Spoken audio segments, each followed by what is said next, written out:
Sorry, I'm a little bit behind today. Multiple reasons. Welcome to Morning Coffee with Maddog Merv. We are out here in the frozen doghouse, but I have my hot, fresh McCafe. I don't know if it's French roast or what it is. It is good. Oh, okay. That'll get things going. Sorry, we're getting the late start, folks. Extra time in the shower this morning, trouble getting the shoes on. I mean, just every little thing that could come along comes along, and slowed me down a bit. Slowed me down a bit. But welcome. It's good to have you folks here. Let's see. I'm not going to do a shout out again this week. Again, I've been spending a lot of time doing other things than watching YouTube videos. So I really have nobody to shout out to that is new. I'll tell you one thing that's going on with my friend Pete over in England. He is part of this this group build. It's a psychedelic 70s group build. And he's got a old, like a 64, 60, I think it's a 64, 63, whatever, Ford Galaxy that he's doing. And he's chopped the top, which on a vehicle like that just boggles my mind that you can even do that. It looks great. There's definitely some skill that my friend Pete has. So if you haven't been checking out his car stuff, please check out his car stuff. There's some really cool things, and I'm always learning, and I'm intrigued by what Pete does. And like I said, I like his personality. He's a funny guy. So, okay, what did we do on the show last week? I think it was the bases, and with doing the fantasy stuff. And you guys know me. I am like these paper panzers, things like that. Yes, I can build an exact replica of something, but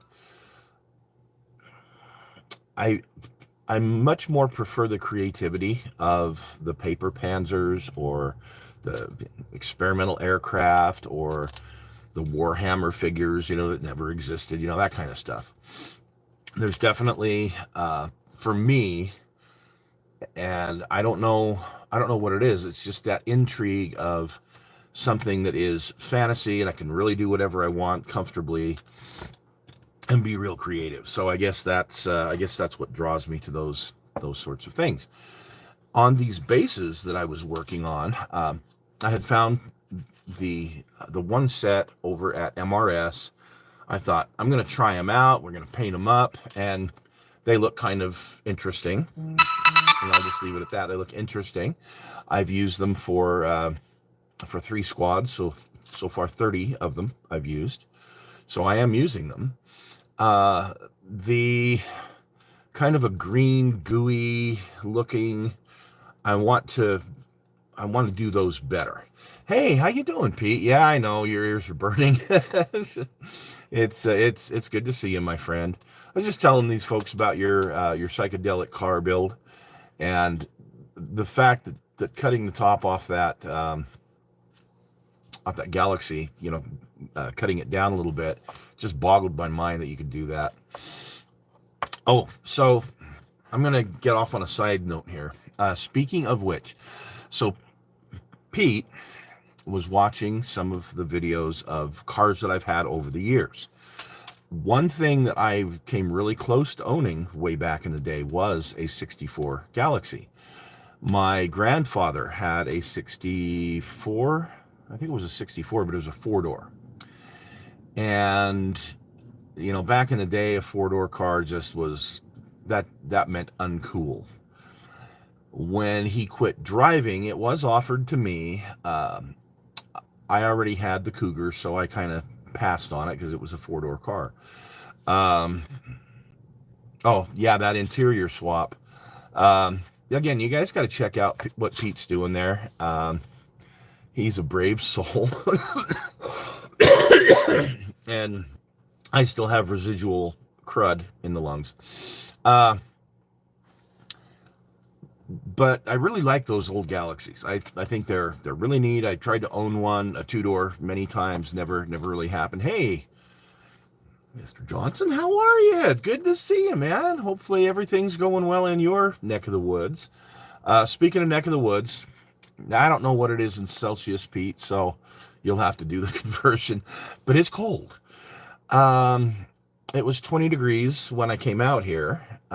It's now warmed up to a whole balmy 22. We might even get above freezing today. Yay! And I'm not complaining, really, because this is the first time we've had uber cold weather this year. Normally we have some between Christmas and New Year's, and then January's just a bucket of suck. We are supposed to be down in the teens for the low part of the week, but then we'll be up around 40 for the high on Friday. So, not too bad. Anyway, going back, so Pete had been watching a couple of those older videos. He was sending me some messages about them, and one just really came to light, if you will, struck a nerve, because it was the video I did where I owned my 67 GTX. I was at a family party yesterday for one of the little kids. Yeah, gray and dreary. It's not really all that gray here. I mean, there is some clouds, so it's kind of cloudy, partly cloudy type of thing. So we'll get a little bit of warmth, if you will. I mean, it doesn't feel bad. It really doesn't feel bad for 22 degrees. I'm out here in a t-shirt, so but I'm a big fat guy, so I stay warm. But at the family party, one of the family members has this beautiful, like I want to say it's a 2020 or 2021 Mustang convertible. It's a 6-cylinder, but it's a beautiful car, dark red. And we were talking. He's a former race car driver, sprint car driver, and we were talking about some of the vehicles we've owned over the years, and he was kind of laughing about how, yeah, we've all made those kind of mistakes getting rid of stuff. And I said, oh no, not like, no, I would be the king of that, of boneheaded moves.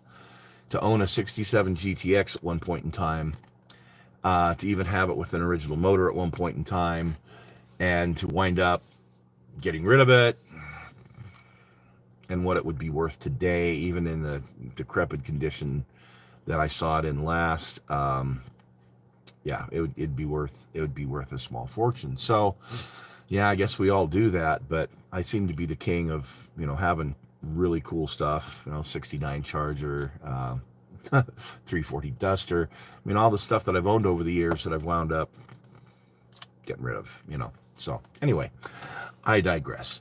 Back to, yes, we will be doing more cars, by the way.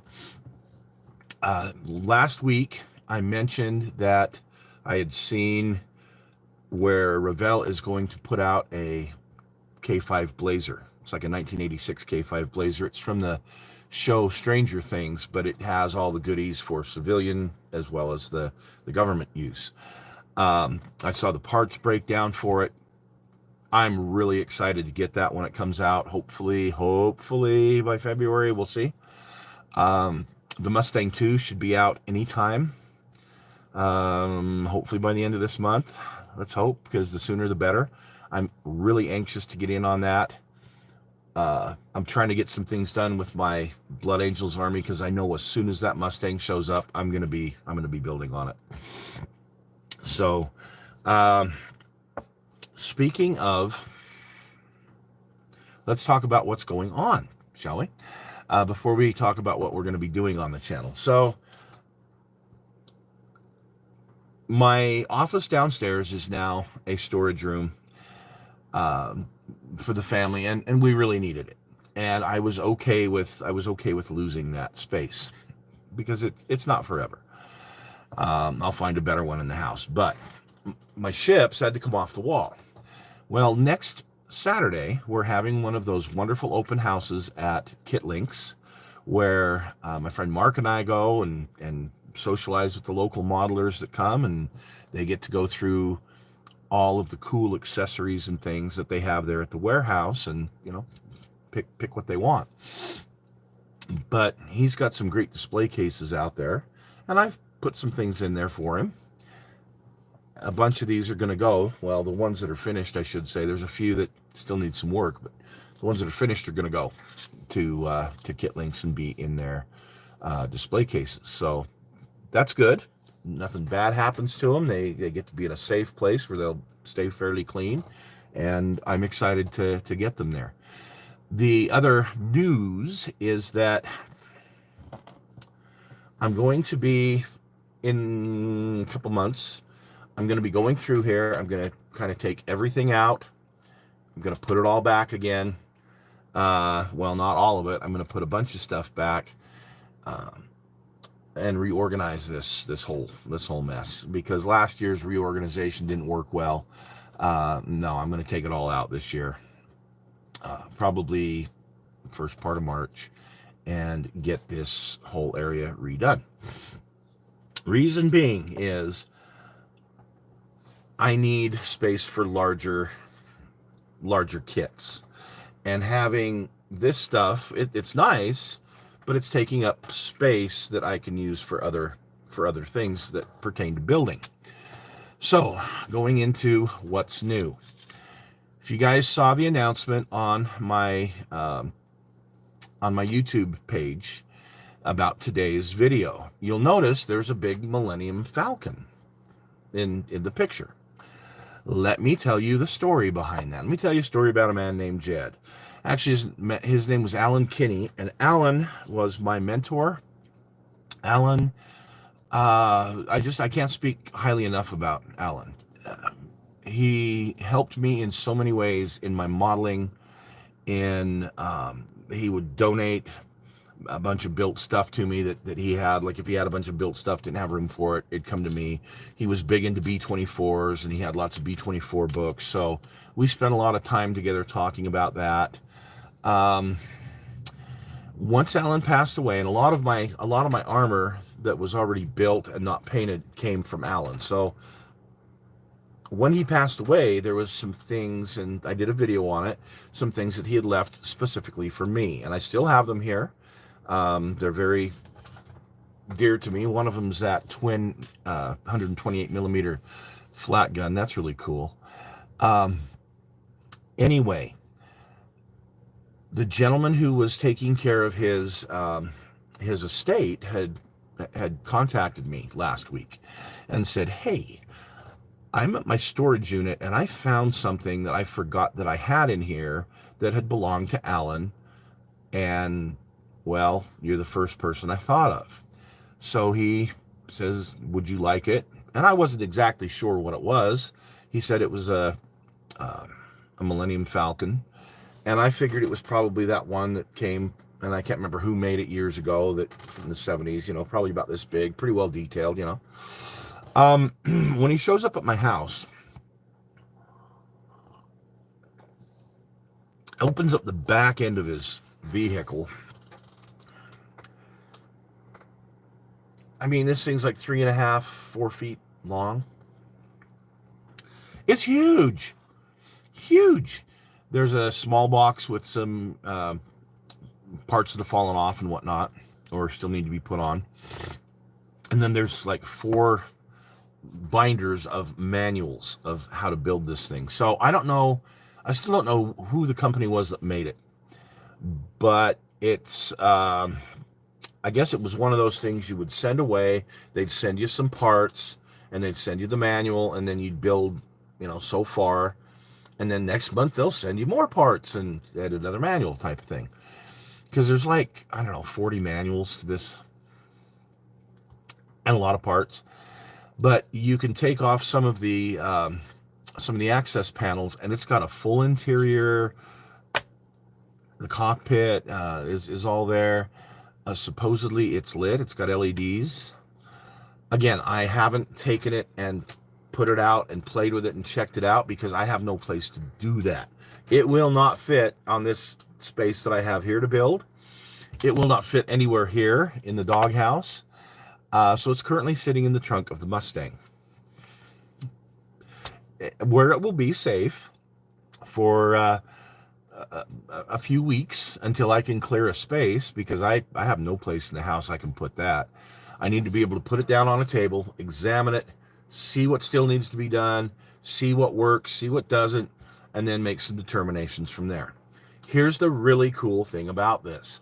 Not only is it a big Millennium Falcon, it is a 1/48th scale Millennium Falcon. Now, we've talked about the Warhammer stuff before, and they are, that's pretty cool. That's an Age of Sigmar figure, and they're in that realm.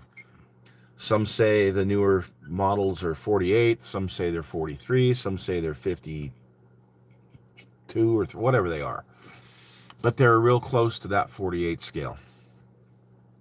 Now, I can't use it as a weapon, you know, my Space Marines going around the galaxy fight. No, I can't do that. I'd love to. I guess in my world I could do whatever I want, but if I'm playing what's called kill teams, which is a handful of my army against a handful of my son's army, and we want a cool piece of terrain on the table, because they have different little buildings and, you know, different terrain that you got to work around, that would be like the ultimate piece of terrain on the building, on the table. I think it'd be a lot of fun. So I can't wait to get into this and look at it. I'll take you folks with. We'll show it off to you when I clear a place that I can put it. You know, it's too bad it's not warmer out here, because I would be, trust me, I'd be real busy getting everything moved. So that's one of the really cool things that's going on, is that gigantic Millennium Falcon. And bless my dear friend's heart, he was an extraordinary modeler. And I'm going to preface that, and I don't mean to sound condescending, because I'm not trying to be. I'm just saying that an ordinary modeler, you and I, will buy a kit and we'll build it. Maybe we'll add some photo etch and a few other things to it, and cool. We buy these commercially available kits, and you know, they sell a bunch of them, whether it's the Chevy Nova kit, whether it's a P40 or a Focke-Wulf, or whether it's a ship, whatever. And most ordinary modelers, that's how they model, that's how they do. Alan kind of did that. Alan was an extraordinary. He would do things like, he would buy the chassis for a 35th scale train car, German train car, and then he would build on top of it, scratch build, the one of the armored trains that the Germans ran, including the engine. And that was one of the coolest pieces he had. It didn't look like much, because it was all, you know, squared off and boxy and all that. It was an armored train, but the thing was huge, and it was cool, and it was in 35th scale.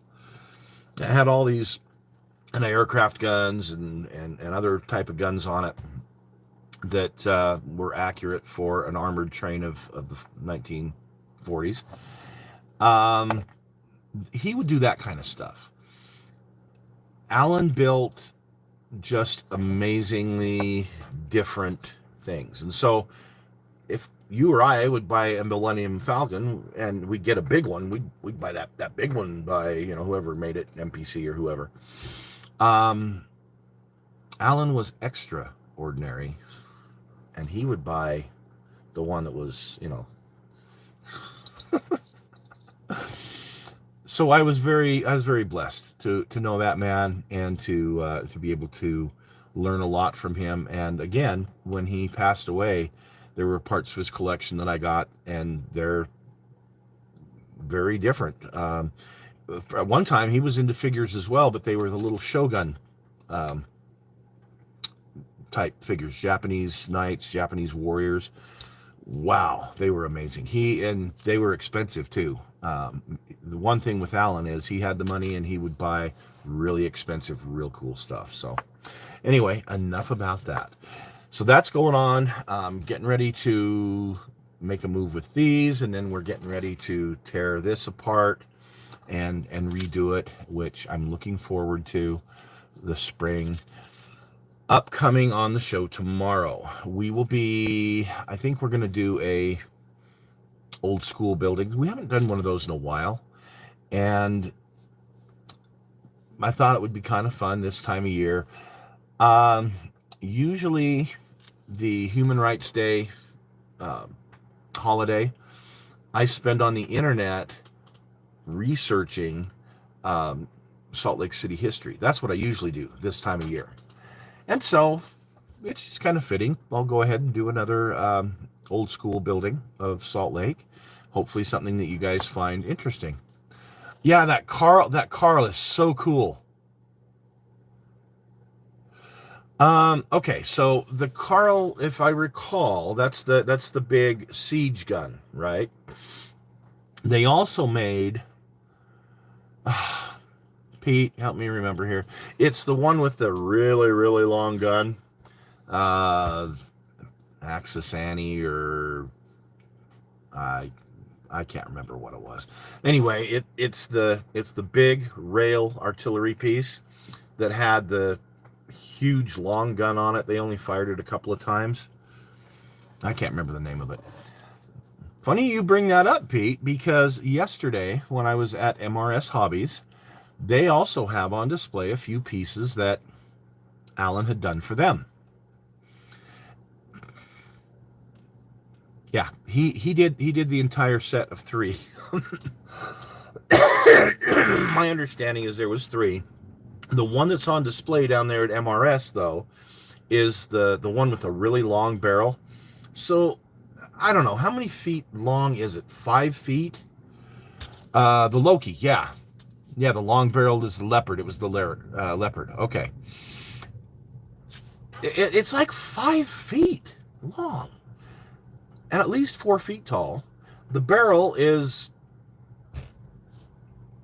I don't know, what's the barrel? 5 feet or so? It's in 1/35th scale. It's the coolest railway gun ever made. It's not all painted up, unfortunately. That'd take a lot of hours and a lot of work just to paint the thing. But it's built. It's really cool. I will actually share a picture on my page. Leopold. Okay, Leopold. Leopold, not leopard. Okay. Thank you. This is the problem with losing one's mind. I used to be really sharp and I knew all that stuff. Eeny, meeny, chili beanie, the spirits are about to speak. Yeah. Unfortunately, I'm slowly losing it. Anyway, there's one of those on display at MRS. I took a picture yesterday, and I'll post it on my page. You guys can see it. Really cool. It's from the Alan Kinney collection as well. But that's neat. You got the Carl. I think it's a little bit more doable. It's still way cool. I don't know what kind of space you got, Pete, but I can't even imagine. I mean, I guess I could clear all this off and might fit there, but that's huge. And wow, what an accomplishment. I had always kind of wanted one, but I also knew there was no way that was going to take me years to build if I ever did finish it. So, I mean, look at some of these other projects. They're smaller. They take me forever to do. So, but that's really cool. Anyway, tomorrow we are going to do, I think, an old school building of Salt Lake. Just so you guys know, the Army, I took account of it last night. I got a cookie sheet, metal cookie sheet, and at the bases of all of my figures, the little bases here, I used magnets, and I glue magnets here, and then I can put them on the cookie sheet, and they don't move around. They're a lot safer that way. They're easier to transport. So I was counting because I had them in squads, because here's the part that I needed them in squads for, so I can go and take one squad at a time and now finish them. Oh, this one needs a little bit of black paint here. This one needs decals. This squad needs, whatever. So I'm working on them that way. That's kind of how I'm piecemealing it right now, is trying to get all of their squad markings on, all their company markings on, and so they're all on a cookie sheet. And I was counting last night. I'm at 116 pieces. Then I had to go, wait a minute, I'm missing one here and one here. So I'm at 114 pieces, but they're all complete. Yeah.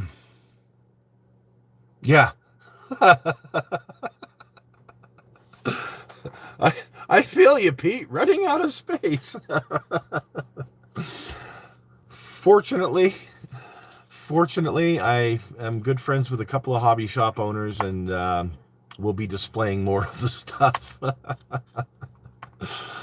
I could equip a museum with what I've got, I'll tell you.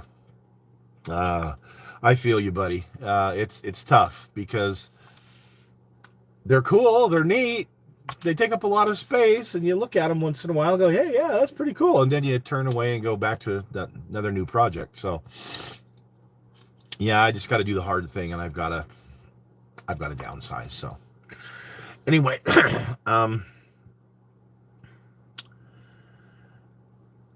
that's where I'm at with the Army. It's still a few weeks away from me wanting to unveil, but I'm getting it figured out, and I am spending a lot of time, and I'm having a boatload of fun doing this thing.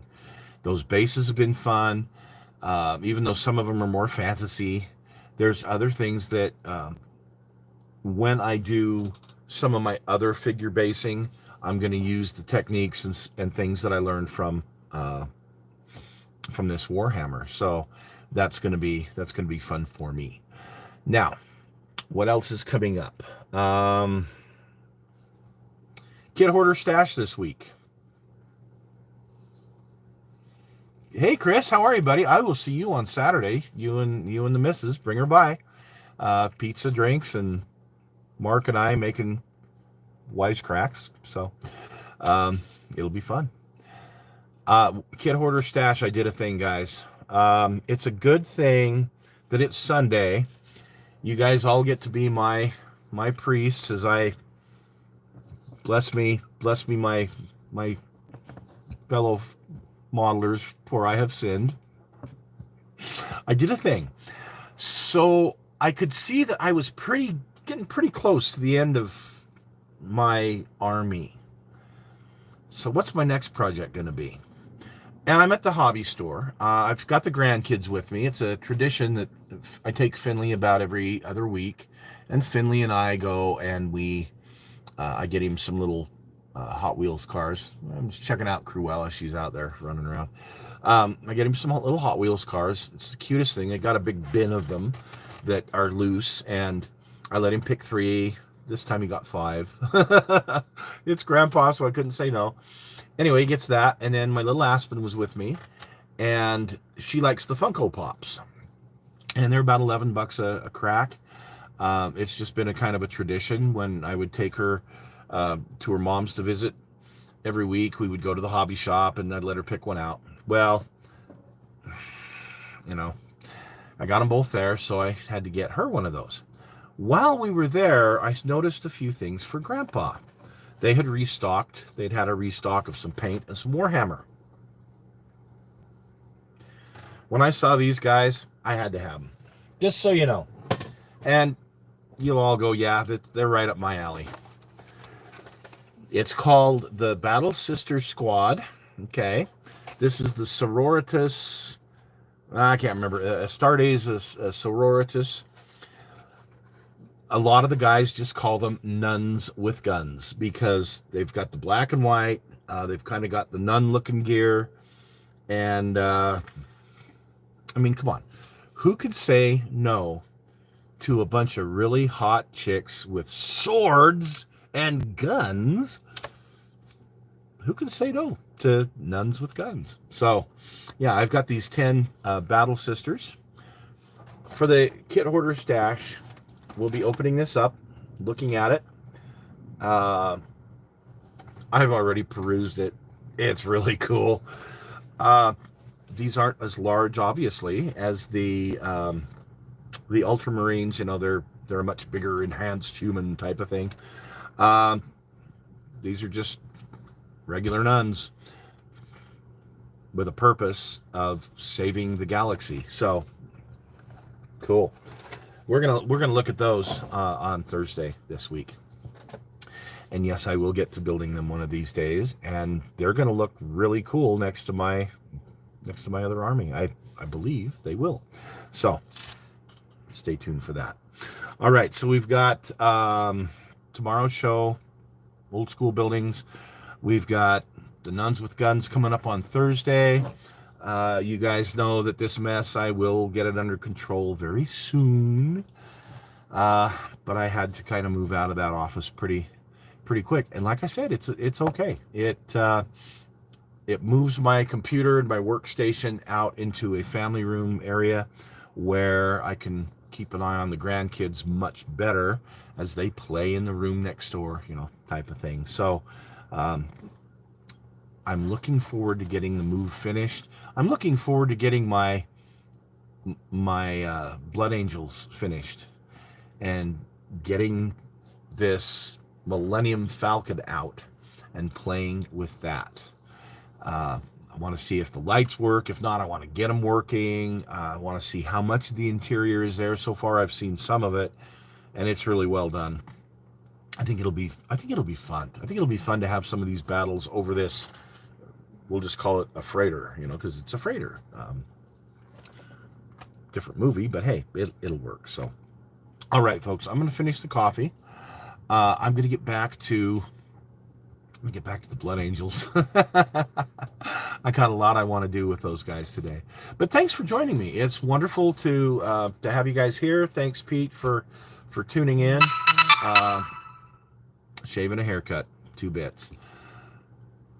It's good to be feeling better. It's good to have a positive outlook on what's coming up. I'm so excited to have spring, and the things that I'm going to be doing with the doghouse, with the get-togethers, with just all of the stuff that we're looking forward to this upcoming year. So thanks for joining us, and we will see you again tomorrow for an old school building of Salt Lake City. Not sure which one yet, but we'll figure it out. Thanks again, folks. You too, Chris. Take care, buddy.